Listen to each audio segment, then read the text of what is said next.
বাংলাদেশে ব্রাজিলের সম্ভাব্য আগমন নিয়ে ক্রীড়াঙ্গনে চলছে জোর আলোচনা। তবে বাংলাদেশ ব্রাজিল ম্যাচ আয়োজন হলেও তাতে দেশের ফুটবলে আমূল পরিবর্তন হবে এমনটা মনে করেন না যুব ক্রীড়া প্রতিমন্ত্রী আমিনুল হক। আজ সাংবাদিকদের তিনি জানান, বিষয়টি এখনও প্রাথমিক পর্যায়ে রয়েছে। বাফুফের সভাপতি তাবেদ আউলের সঙ্গে এ নিয়ে কথা হলেও ব্যয় ও অন্যান্য বিষয় নিয়ে বিস্তারিত আলোচনা হয়নি। ফুডেলা একটি নাবিল পণ্য।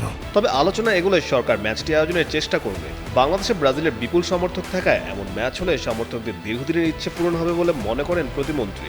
তবে তিনি বলেন, একটি ম্যাচ দেশের ফুটবলের চিত্র বদলে দেবে এমনটা ভাবা ঠিক নয়, বরং অবকাঠামো উন্নয়ন ও নতুন প্রতিভা তুলে আনার কাজে বেশি গুরুত্ব দিতে হবে।